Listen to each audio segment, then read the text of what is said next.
नमस्कार दर्शकों, आज हम बात करेंगे एक ऐसे फौजी से जिन्होंने 22 साल तक हमारे देश की सेवा की। सेवा के दौरान उन्होंने अपने पैरों तक को खो दिया। तो चलिए उनसे बातचीत करते हैं और फौजी जीवन के बारे में जानते हैं। Well sir, what's your good name? Lieutenant colonel Jang Shamsher Singh Kakkar. यहीं रायपुर में पैदाइश हुई। मैं बड़ा हुआ हूँ। 2 आर्ट्स कॉलेज से BA पास किया था। आर्मी में गया हूँ, सिलेक्शन की कोशिश की, सेलेक्ट हो गया। ओके सर, काफ़ी यूनिक नाम है, तो खास कुछ वजह थी इस नाम को रखने के पीछे? मैंने पहले बताया कि मेरे फादर भी फौजी थे, ग्रैंडफादर फौजी थे। मेरे फादर ने जिस दिन मानू पर लड़का पैदा हुआ, उन्होंने ही वॉज मेंटली प्रिपेयर्ड कि उसको फौज में डालना है। तो हमारे यहाँ रिवाज है कि जब बच्चा पैदा होता है, जब कुछ साल बड़ा होता है, तो गुरुद्वारा साहब जाते हैं, गुरु ग्रंथ साहब में ऐसे खोल के रखते हैं, जो वर्ड में हाथ आता है उस वर्ड से नाम होता है। जैसे गग्गा आया तो गौतम, गौरव नाम रखेंगे। तो मदर ने फादर को चिट्ठी लिखी कि अगले हफ्ते या 1 महीने में हम जाएंगे नाम के लिए। उन्होंने कहा ना, इसका नाम तय हो गया है, आप इसका नाम जंग शमशेर सिंह रखिए। तो जब वो आए तो मदर ने कहा कि आपने नाम ही क्यों रखा? तो इससे कि मैं जिसको मैंने फौज में भेजना है, तो मैं को ऐसा लगा कि इसको नाम ऐसा रखूं कि इसको अपना ये एक पहले ही मेंटली फौजी बन जाए। और मैंने अपनी लाइफ में ये अपना और ऐसे किसी का नाम नहीं सुना, जंग शमशेर सिंह कक्कर। मैं कुछ बातें फकर भी होता है इस नाम पे। सर मुझे ये बताइए कि आपका फौज में जाना कैसे हुआ? आपको ऐसा क्या विचार है कि आपको लगा कि अब आपको अपना करियर फौज में ही जाके करना है? इनफैक्ट मेरे पास कोई चॉइस नहीं थी। मेरे ग्रैंडफादर भी फौज में थे। वो जब हम पाकिस्तान में थे तो वो पंजाबी रेजिमेंट में थे। मेरे फादर महा रेजिमेंट में मेजर थे। मेरे ग्रैंडफादर हवलदार थे। और मेरे फादर ने कहा था कि आपको और कुछ नहीं करना है, खेती नहीं, नौकरी नहीं, आपने फौज में जाना है। तो आई हैड नो चॉइस। हम आजकल के बच्चे अपने बड़ों से डिस्कस कर लेते हैं, पर हमारे टाइम में हमको कहना मानना पड़ता था, डिस्कस नहीं करते थे। तो कुछ चॉइस नहीं थी, मेरे को फौज ही जाना था। और I was knowing it from the very childhood कि मेरे को फौज में ही जाना है। तो बस physically and mentally I was absolutely prepared.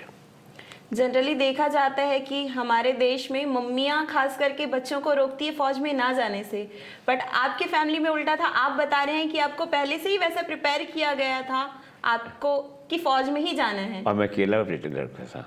I was the only son, but still मेरी मदर बहुत बोली, मेरी बहन भी बहुत कि ना जाए, पर उन्होंने कहा नहीं जाएगा। What a supportive family. नहीं, इट्स ए गुड थिंग। फौज कोई ऐसी बुरी चीज़ तो नहीं है, बल्कि एक बहुत अच्छी ऑर्गेनाइजेशन है। जैसे फौज में कोई जाता है तो आपको क्या लगता है कि किसी फौजी के में कौन सी ऐसी क्वालिटीज़ है जो ज़रूर होनी ही चाहिए? देखिए जी, फौज में कोई सुपरमैन नहीं होते, आप जैसे ही लोग होते हैं। आज हमारी फौज में लेडीज़ आपकी तरह हैं, बहुत हर सिग्नल कोर में, ASC में, सब जगह लेडीज़ हैं बैठी हैं, ऑफिसर बन रही हैं, कमांड कर रही हैं। सो कोई फौज में ओनली दे ट्रेन यू। हर आदमी फौजी होता है मन से। सो उतना ही आपको एक वहाँ मौका मिलता है देश को, हर एक को नहीं मौका मिलता देश के लड़ने का। So you they train you and you get opportunity to fight a war for the nation. उससे आपको खुशी होती है। सो कोई कैसा, मतलब कोई सुपरमैन नहीं होते, और जाके सुपरमैन बनते भी नहीं। एक जज्बा होता है, बनाते हैं आपके अंदर में कि आपने लड़ना है, आपने दुश्मन को मारना है। तो कॉलेज से मैं गया हुआ था, बिल्कुल छोटा यंग कॉलेज के लड़के क्या होते हैं, और मेरे को लड़ना पड़ा बलोच लोग से जो 5, 5.5, 6 फुट के सारे। तो इट्स नॉट दैट कि मसल हो, ये जज्बा आपका, हिम्मत होनी चाहिए आप में लड़ने की, दुश्मन को मारने की, पहल करने की। तो उससे कोई मतलब यू डोंट टेक इट कि हर फौजी बात जाके बड़ा सुपर होता है। नॉर्मल आदमी आप जैसी जाते हैं और लड़ते हैं। तो एक फौजी की लाइफ में डिसिप्लिन का क्या रोल है? बहुत डिसिप्लिन होता है, बहुत अच्छा। उसी के कारण तो हम, डिसिप्लिन के कारण ही हम जीतते हैं, डिसिप्लिन के कारण ही हम हेल्दी रहते हैं। अगर मैं आज भी अपना ब्रेकफास्ट 7 बजे खा लेता हूँ, लंच पूरे 1 बजे खाता हूँ। अपनी लाइफ में बिल्कुल डिसिप्लिन चल रहा हूँ, ताकि 80 साल की उम्र में एक पैर में मैं घर के सारे काम करता हूँ। You can see my step में 6000 स्टेप कर चुका हूँ अभी मेरे का। तो ये डिसिप्लिन के कारण ही है। जिस दिन आप डिसिप्लिन तोड़ देंगे, उस दिन फौज तो छोड़िए, आपकी ज़िंदगी में प्रॉब्लम पड़ेगी आपको। जब आप फौज में होते हैं, जब आपकी ड्यूटी चलती होती है, फैमिली से काफ़ी दूर रहते हैं, तो उस टाइम का कैसा मैनेज होता है कि कब फैमिली के पास जाना है, छुट्टियों का कैसे होता है? देखिए जी, आपको जब खासकर फील्ड की बात कर रहा हूँ मैं शुरू से मतलब पहला पोस्टिंग फील्ड की हुई, जो आपको जिम्मेदारी दी जाती है ना कि आपने यहाँ ये पोस्ट है, इतने एरिया से दुश्मन आएगा तो आपने रक्षा करनी है, तो वो इतनी बड़ी जिम्मेदारी होती है। आपको याद आता कि जब 65 की वार थी, हम छोटे थे उस टाइम में, रेडियो टीवी नहीं होता था, रेडियो में कान लगा के सुनते थे क्या हो रहा है क्या हो रहा है। तो हम सोचते हैं आज भी पूरा भारत टीवी देख रहा होगा कि हमारे देश सेना कैसी लड़ रही है, कहाँ जीत रहे हैं, क्या हो रहा है। तो यू थिंक कि बहुत बड़ी रिस्पॉन्सिबिलिटी मेरे पे, तो यू फॉरगेट हाउस वगैरह सब भूल जाते हैं आप उस टाइम में। उस टाइम एक ही मतलब only you got absolutely dedicated, एक ही टास्क होता है कि मैंने अपनी इसके जहाँ में कोई पोस्ट है उसको किसकी कैसे रक्षा करनी है, या अगर अटैक करने का ऑर्डर है तो कैसे अटैक कर उसकी जीतना है, दैट्स ऑल। तो ऐसा कभी हुआ है कि घर पे कोई अच्छा फंक्शन हो रहा है, कुछ इवेंट हो रहा है और ड्यूटी की वजह से आप उस फंक्शन को अटेंड नहीं कर पाए? सी, अगर आपके घर फंक्शन है और सब कुछ नॉर्मल है, आप अपने अथॉरिटीज़ को रिक्वेस्ट करेंगे, आपको ज़रूर छुट्टी देंगे।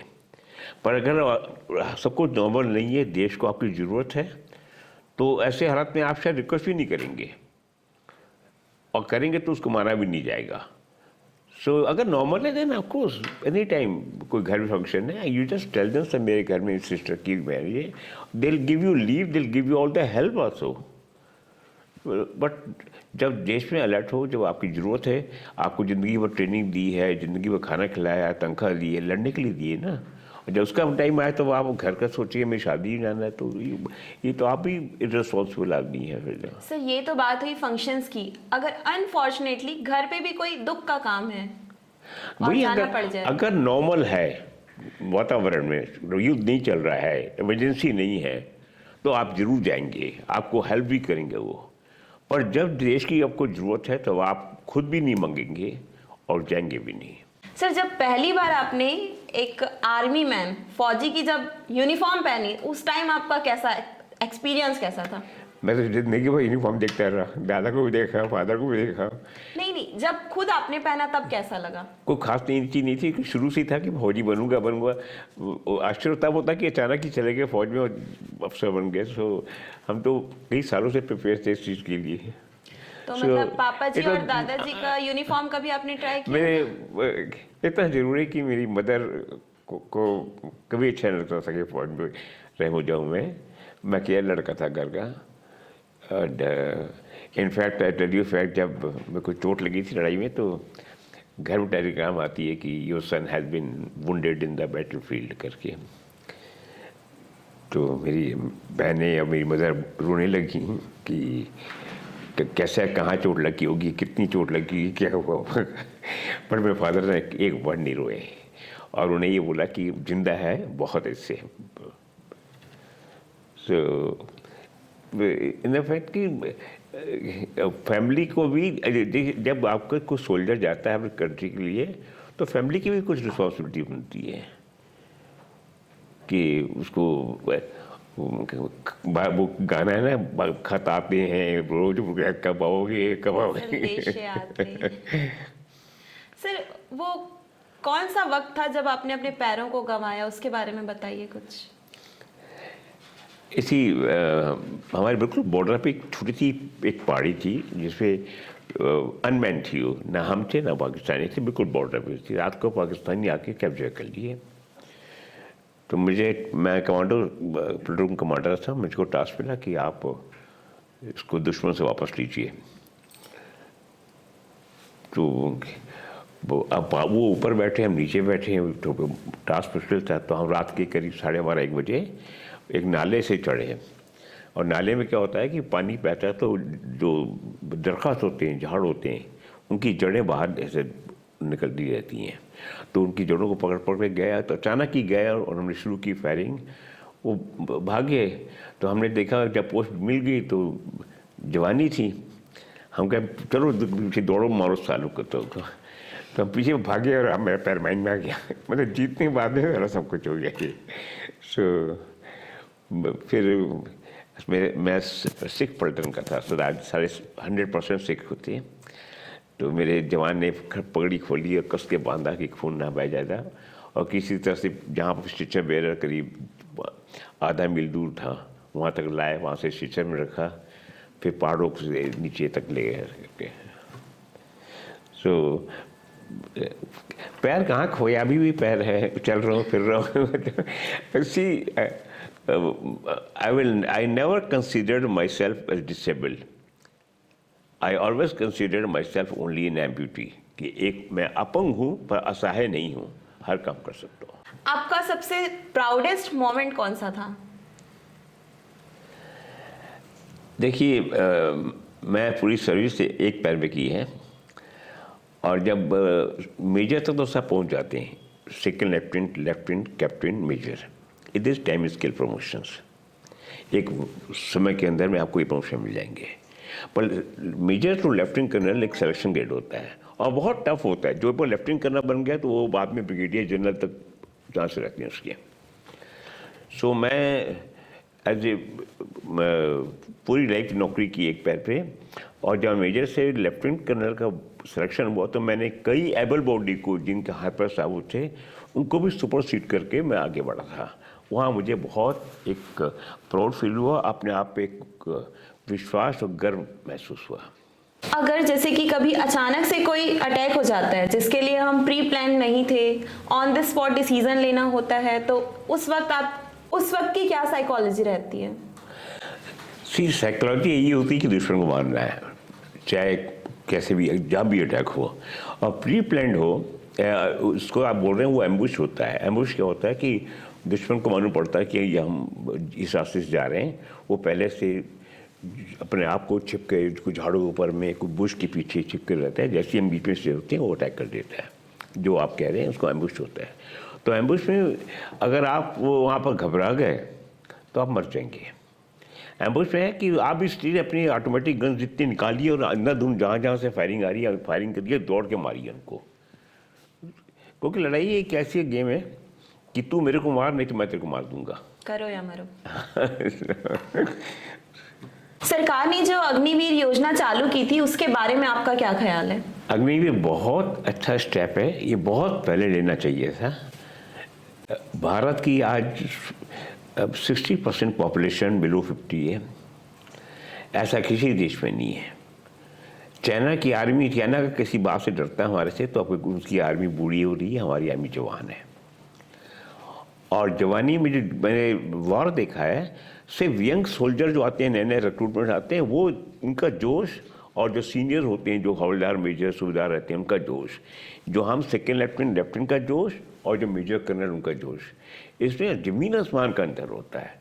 यंग ब्लड इतना अच्छा ब्लड होता है लड़ने के लिए, और उसको आज ये अग्निवीर को पहले 25% को कहते रिटेन करेंगे, अभी चेंज कर लिया उन्होंने, 75% रिटेन करेंगे। मैं आपको गारंटी देता हूँ आज से इस बात की कि कुछ सालों में भारत पूरे विश्व का नंबर 1 कंट्री होगा। यंग आर्मी होगी, खुद के आर्मामेंट बन रहे हैं, इतनी बड़ी पॉपुलेशन है, कोई नहीं रोक सकता हमारे को। सो अग्निवीर एक बहुत अच्छा स्टेप है जिसको बहुत पहले लेना चाहिए था। हमारे इंडियन डिफेंस सिस्टम में ऐसी कौन सी टेक्नोलॉजी है जिस पे वर्क करने की जरूरत है? अगर वो टेक्नोलॉजी यूज किया जाए ड्यूरिंग वॉर तो हम बहुत अच्छा कर सकते हैं। और देखिए कि वॉर के जो जितने आर्मामेंट्स होते हैं, टेक्नोलॉजी होती है, स्ट्रेटजी होती है, एक वो किस एज में लड़ रहे थे। पहला वर्ल्ड वॉर हुआ, जब प्रथम विश्व युद्ध हुआ, तो एक machine gun was dominating weapon.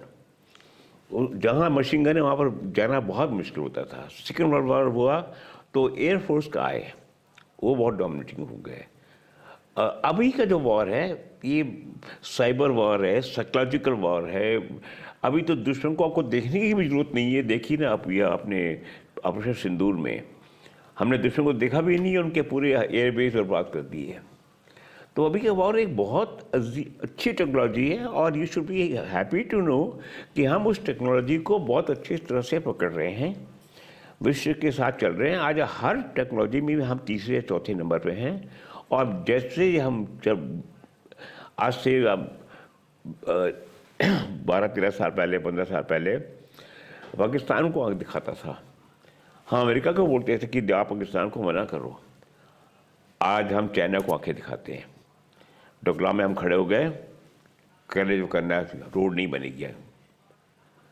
सो जैसे हम बढ़ रहे हैं, I got no doubts, I am absolutely clear कि 4-5 साल में हम शायद दुनिया के नंबर 1 या 2nd आर्मी हो जाएंगे। अभी इंडिया में इतनी टेक्नोलॉजीज होने के बाद भी हम वेपन्स के लिए रशिया पे डिपेंडेंट हैं। वेपन्स जो हमारे आते हैं इंडिया में वो रशिया से आ रहे हैं।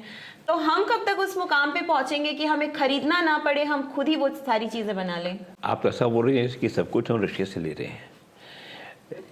मैं मानता हूँ 12 साल पहले हम एक पिस्टल भी नहीं बनाते थे, छोटी सी पिस्तौल होती है ना, वो भी नहीं बनाते थे, सिर्फ इम्पोर्ट करते थे हर चीज़ को। आज 35,000 करोड़ का इस साल हमने डिफेंस का एक्सपोर्ट किया है।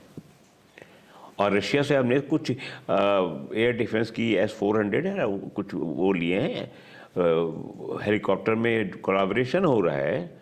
बाकी सब कुछ हमारे पास है। Make in India is absolutely very successful in army. हमारी गनें हैं, हमारी एंटी एयरक्राफ्ट गनें हैं, हमारी मिसाइल्स हैं, हमारे टैंक्स हैं, हमारे हेलीकॉप्टर बना रहे हैं, हम सब कुछ बना रहे हैं और हम एक्सपोर्ट कर रहे हैं। पहले हम दुनिया के सबसे बड़े इम्पोर्टर थे। और अगर मैं जो अतिशयोक्ति ना करूं, ज़्यादा ना करूं, 10 साल में हम शायद सबसे बड़े एक्सपोर्टर बन जाएंगे। तो आप उसमें मत सोचिए कि हम रशिया से ले रहे हैं। रशिया से बहुत 5-10% ले रहे हैं और उसकी भी जरूरत नहीं पड़ेगी कुछ दिन के बाद में। तो हमारे पास मतलब आज लास्ट 15 साल में हमने इतना बड़े हैं कि आज पूरे हमारी आवाज़, भारत की आवाज़ पूरे विश्व में सुनता है और सोचता है। नेवी, इंडियन आर्मी और एयर फोर्स, इन तीनों के बीच जो सीमलेस कोऑर्डिनेशन है वो कैसे होती है? पहले तो बिल्कुल नहीं थी, बल्कि पहले तो कुछ हमारे टाइम था, एक आज से 10 साल पहले करीब एयरफोर्स वाले बोलते थे कि हम अलग हैं। आर्मी जनरल बोलता था अल्टीमेटली हम ही नहीं कब्जा करना है, जो हम सबसे बड़े हैं। तो कोई कंडीशन नहीं थी।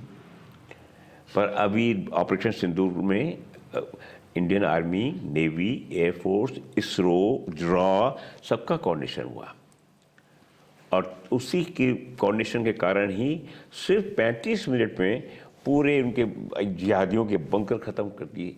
एक भी सिविलियन घर की ईंट नहीं हिली। अगर गिरे हैं तो जिहादियों के बंकर, उनकी ट्रेनिंग एरिया। और जब उसके बाद में हमने टास्क कर लिया, हमने उनको बोला हमने जितना मारना था मार लिया, हमको अभी वार नहीं चाहिए, तुमको चाहिए था तुम करो। पाकिस्तान को थोड़ा सा वो लगा, उसे शुरू किया, पुंछ में तो अटैक की कोशिश की। हमने तमाम एयरबेस में नूर खान, जहाँ पे उनके एटॉमिक पावर रखी हुई है, सारे जितने सियालकोट वगैरह सारे उनमें मारे, बहुत नुकसान किया है, जिसको ना वो बता सकते हैं और ना किसी को दिखा है। उनके हैंगर जहाँ एयरक्राफ्ट होते हैं उनको बर्बाद किया है। अब तो इतना अच्छा कोऑर्डिनेशन है। आप तो आर्मी, नेवी, एयरफोर्स की बात कर रहे हैं। मैं तो इसरो, जिस सैटेलाइट को बोला कि मैं इस सैटेलाइट को अंधा कर दूंगा, मैं ये कर दूंगा, तुम अभी अटैक करो। रॉ, जिससे पूरे बंकर के पिन पॉइंट किया, यहाँ ही बैठे हैं, जिहादी बैठे हैं, सबका कोऑर्डिनेशन था, तभी तो जीते हैं। इतनी बुरी मारे उनका। अभी दिल्ली के लाल किले के सामने पे अटैक हुआ है, तो इंडिया में इतनी टेक्नोलॉजीज, इतने अच्छे कोऑर्डिनेशंस होने के बाद भी ये चीज़ हुई है, तो इसमें किसकी गलती है? अमेरिका में नहीं होते, फटते थे पूरे, रशिया अपने यूरोप में नहीं फट जाते। अब जिहादी है यहाँ पर, इसको ये डेडिकेटेड आके नौकरी कर ले, मैं गरीब हूँ और बम मार दे, क्या रोक सकते हो? तो अभी देखिए, कल वो बम फटा है, आज कितना बड़ा एक्शन किया है। 5 डॉक्टर को अरेस्ट किया गया जो कि जिहादी थे। उनके 2 उसकी कार की पूरी फुटेज निकाल के, वो कार का नंबर लेके किसने कहाँ बेची थी, क्या की थी, सब कुछ पता कर लिए हैं। जो टेररिस्ट होते हैं उनके पास में बहुत टाइम होता है। वो 2 साल वेट करते रहेंगे कि पुलिस वाला थोड़ा खटे तो आज मैं यहाँ मारूंगा। तो उसमें आपको वो अटैक कर लिए, ठीक है, थोड़ा सा नुकसान 8-10 आदमी मरे हैं, मैं मानता हूँ, तो लेकिन उसका जवाब भी देंगे। जो उन्होंने पहले किया था पुलवामा में, उसका उन्होंने जवाब दिया, सर्जिकल स्ट्राइक हुई, फिर किया तो फिर हमने एयरक्राफ्ट से बालाकोट में मारा, 380 करीब उनके ट्रेनिंग वाले को मार दिया। प्रॉब्लम क्या है कि पाकिस्तान में और अफगानिस्तान बॉर्डर पे हज़ारों के नंबर में वो मदरसे चल रहे हैं, और ये मदरसे से वही फैक्ट्री है जिहादी बनाने की, जिनकी लाइफ में कोई एम नहीं है, बस बम फोड़ना और करना। तो उसको भी मैनेज कर लेंगे, हम कॉन्फिडेंट, इंडिया कैन डू, हम इतनी ताकत है हमारे में कि हम मैनेज कर लेंगे। थोड़ा बहुत नुकसान होता है, कोई युद्ध ऐसा नहीं हुआ कि आराम से जीत लिए, चॉकलेट खाते खाते गए और जीत लिए, थोड़ा बहुत तो कोई लॉस होता है, तो उससे कोई बात नहीं है। ये अगर एक उन्होंने बम गिरा लिया है, कोई बहुत बड़ी काम नहीं किया, पर हम जो करेंगे वो बहुत बड़ा काम करेंगे। ऐसी कोई लाइफ लेसन जो आप यंग जनरेशन को देना चाहते हैं, जो कभी आपके फेलियर से आई होगी आपको, जो आपको लगता है कि यंग जनरेशन को तो जरूर पता ही होना चाहिए, जो फौज में जा रहा हो खासकर? मैं एक मैसेज जरूर देना चाहूँगा कि हमारे देश में बहुत सी लैंग्वेज है, धर्म है, बहुत से कल्चर हैं, डिफरेंट टाइप्स ऑफ लोग रहते हैं। हर एक आदमी को ये पक्का एक अपने मन में एक प्रिंसिपल बनाना चाहिए कि नेशन फर्स्ट, कल्चर मेरा, धर्म मेरा, घर मेरा, परिवार मेरा, भगवान मेरे, सब बाद में, नेशन फर्स्ट। आज इजराइल छोटा सा देश है, इतने बड़े 60 करीब 42 अरब कंट्रीज पे भारी है। मैं इजराइल में रहा हूँ करीब 1.5 महीने तक, वहां हर बच्चे का है नेशन फर्स्ट, इसलिए इजराइल वहां सर्वाइव कर रहा है। 42 कंट्री जो कि करोड़पति अरबपति कंट्री है, उनके बीच में सर्वाइव कर रहा है, और अच्छे अपने दम से सर्वाइव कर रहा है। बिकॉज क्या है, हर एक बच्चे को मालूम है हमारा धर्म सब बाद में, हमारा परिवार बाद में, हमारा समाज बाद में, नेशन फर्स्ट। कोरिया, जापान, आप जापान चाहिए कभी, उनके लिए कोई सबसे बड़ा नेशन फर्स्ट। सो वो जिस दिन फीलिंग हमारे में आ जाएगी,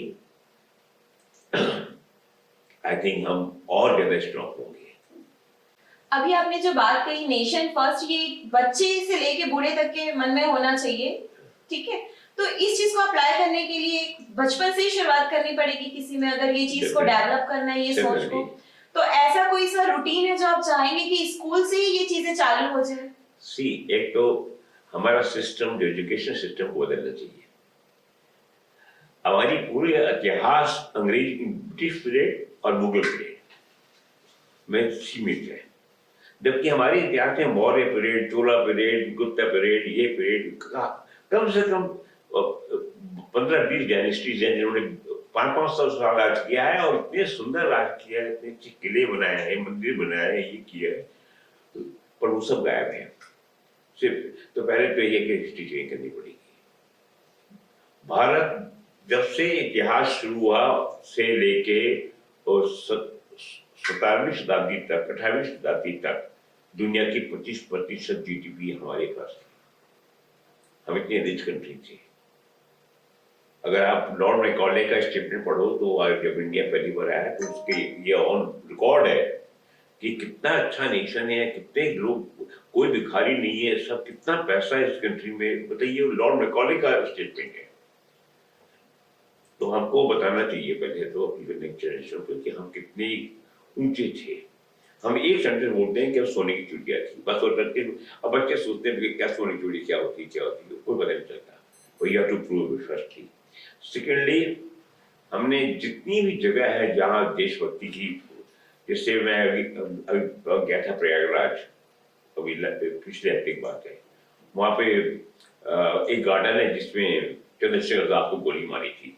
वो झाड़ जिसके पीछे चिपके लड़ा था, उसको उन्होंने बड़ा अच्छा बनाया हुआ है। जलियांवाला बाग है, ऐसे कुछ किले हैं। तो ऐसी हर बच्चे को दिखाना चाहिए कि यहाँ पर ये हुआ था, ये तो, ताकि वो मालूम तो पड़े हमारे कितने कुर्बानी दी है लोगों ने।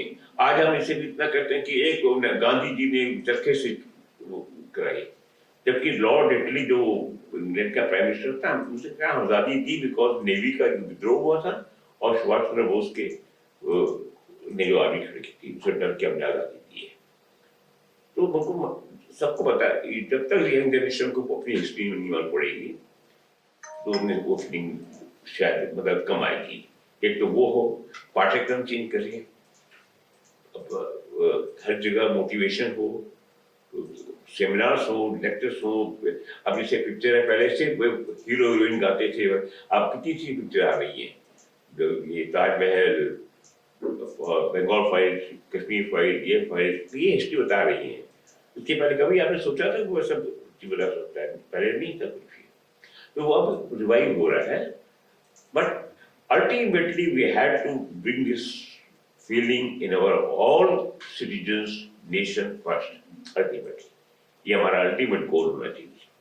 Thank you so much sir, आप यहाँ पे आए, आपसे इतनी सारी बातचीत की, बहुत अच्छा लगा। देश के बारे में भी काफी कुछ जानने को मिला और आपके खास करके डेडिकेशन को तो मैं सैल्यूट करती हूँ नहीं, जो अपने देश के लिए किया I है। don't deserve, I'm just as good citizen as you are, कोई ऐसी बात नहीं है। तो बट yes, सडनली फौजी तो कोई यंग लेडी से बात करता बड़ा खुश हो जाता है, तो मैं खुश हूँ। Thank you very much.